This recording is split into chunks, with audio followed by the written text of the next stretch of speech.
देखिए निशंक जी के बारे में पहुंच के आपने एक लापता सांसद के बारे में पूछ लिया मुझसे। हमारे पहाड़ के आदमी, मैं पहाड़ मूल से आता हूँ। पहाड़ मूल का व्यक्ति उनके साथ दिल से जुड़ा हुआ था, मोदी जी के साथ साथ उनके साथ भी जुड़ा हुआ था। वो 10 साल से भारी मतों से जीते और 10 साल में भाई साहब उनका ये हाल था कि मैं जिस एरिया में रहता हूँ उन्होंने 50 मीटर सड़क दी। मान लिया कल आचार संहिता लग रही है, आज 50 मीटर सड़क रातों रात दे दी गई और बोर्ड लगा दिया कि सांसद ने रोड दे दी है। तो मैं ये कहना चाह रहा ऐसा लापता सांसद जिसका होमवर्क इतना खराब हो कि उन्होंने छोटे से लेके प्रधान, बीडीसी, जिला पंचायत सारे जोड़े, जिला पंचायत में बैठाया यहाँ के जिला पंचायत अध्यक्ष को, और उसके बाद उनका टिकट कट गया। इसी से पता चलता है कि बीजेपी यानी कि हाईकमान उनसे कितने खार खा रहा है, यानी कितने टेंशन में कि उन्होंने अपने क्षेत्र में काम नहीं किया, इसलिए उन्हें टिकट काट दिया गया और अच्छा हुआ उनका कट गया। और दूसरा तो उन्हीं के बराबर उस लेवल के आदमी को लेके आ गया जिनका 4 साल में होमवर्क खराब था।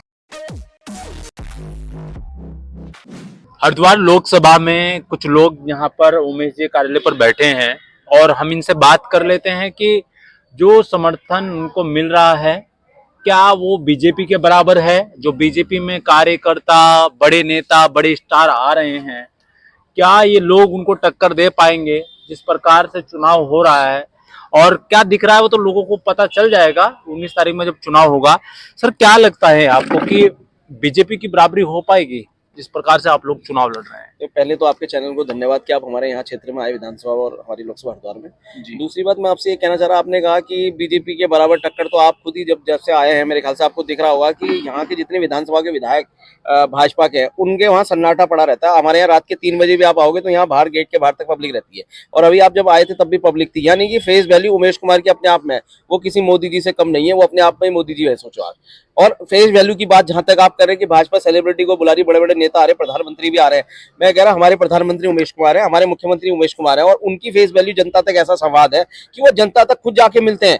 जनता है इंतजार में, टाइम इतना मांग रही है उनसे कि आज दे दो आज दे दो, दे नहीं पा रहे। इसी से आपको लगेगा कि भाजपा झटका खाएगी। अच्छा, भाजपा के जो नेता है, मैं चुनाव रैली जो हम कवर कर रहे हैं वो कह रहे हैं कि 4 लाख पार, हम मतलब 4 लाख प्लस रहेंगे हम लोग। और तो सब कैसे देखते हैं आप लोग कि आपकी तैयारी वैसी है जैसे बीजेपी की तैयारी है जिस तरह से? देखिए भाई साहब, भाजपा का तो ऐसा है, उनका एक नारा रहता है, उन्होंने सारे चैनलों में चलवा दिया कि 400 पार। 400 पार नहीं, हाँ। 4 लाख प्लस। 4 लाख प्लस, हाँ आप जो कह जीतो। रहे हैं, हाँ नहीं वो उनका एक नारा ये भी है ना कि वो 400 पार। मैं उनसे कह रहा हूँ तुम 399 ले लो, एक हरिद्वार कभी नहीं जीत सकते तुम, ठीक है, मेरा सीधा मानना है। और जहां तक 4 लाख की बात बता रहा हूँ, मैं आपको बता रहा हूँ वो 4-3.5 लाख के अंदर ही मिलेंगे, क्योंकि त्रिवेंद्र सिंह रावत जी एक ऐसे मुख्यमंत्री है कि वो 4 साल तो मुख्यमंत्री रहे, अचानक उनका एक होमवर्क बनाया मोदी जी ने और अमित शाह जी ने, गृह मंत्री जी ने, उसमें लिखा था कि भाई इनका होमवर्क खराब है, काम सही नहीं कर पा रहे उत्तराखंड में मुख्यमंत्री रहते हुए।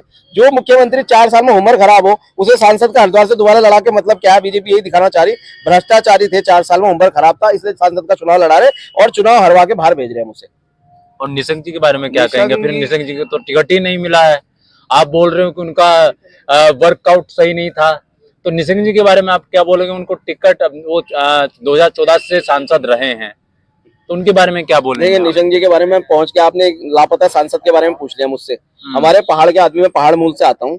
पहाड़ मूल का व्यक्ति उनके साथ दिल से जुड़ा हुआ था, मोदी जी के साथ साथ उनके साथ भी जुड़ा हुआ था।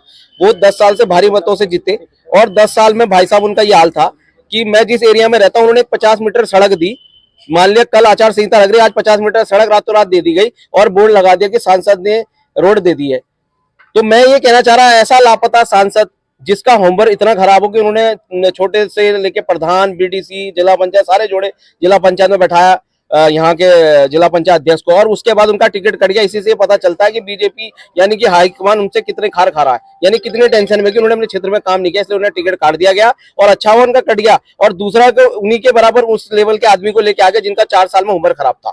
तो इसको आप ये देख के चले कि उमेश कुमार जी भारी मतों से जीत रहे हैं, 7 लाख पार हम जाएंगे, और सर्वधर्म के लोग हमारे साथ जुड़े हुए, कोई ऐसा एक जाति धर्म विशेष नहीं है, हर जाति का धर्म का आदमी यहाँ तक पहुंचता है और उमेश कुमार जी के आकर दरवाजे में खटखटाता है और काम लेकर आता है और काम करवा कर चले जाता है। तो ऐसे व्यक्ति को वोट देंगे और जनता देगी, और आप देखोगे, आप दोबारा जब इंटरव्यू देने आओगे तो हम जीत चुके होंगे चुनाव।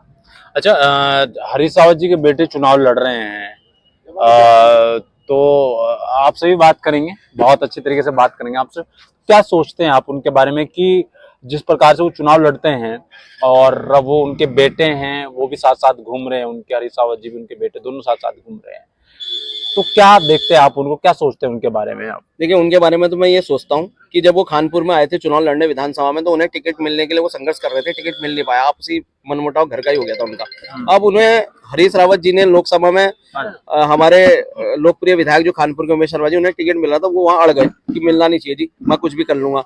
अब उन्होंने लास्ट में रिलॉन्चिंग की अपने बेटे की, जैसे राहुल गांधी जी यात्रा कर रहे हैं ना, वो लॉन्चिंग करते रहते हैं अपने आप को, एक्टिव होते हैं, तो ऐसे उन्होंने अपने बेटे को अपनी शकल के फेस वैल्यू के तौर पे रिलॉन्चिंग किया। इसी से आप लगा लो पूरे क्षेत्रों में इतने 4-5 लोकसभा में चुनाव हो रहे, हरीश रावत जी कहीं प्रचार में जा नहीं पा रहे, लड़के के बगल में बैठ गए, लड़का स्कूल गया, उसको सिखा रहे हैं कि पढ़ाई कैसे होती है, ट्रेनिंग दिए हैं, ट्रेन कर रहे हैं। तो ट्रेनिंग सेशन चल रहा है, ट्रेनिंग सेशन ऐसा होगा कि वो जमानत जब्त हो जाएगी और उसके बाद उमेश कुमार जी चुनाव जीत चुके होंगे।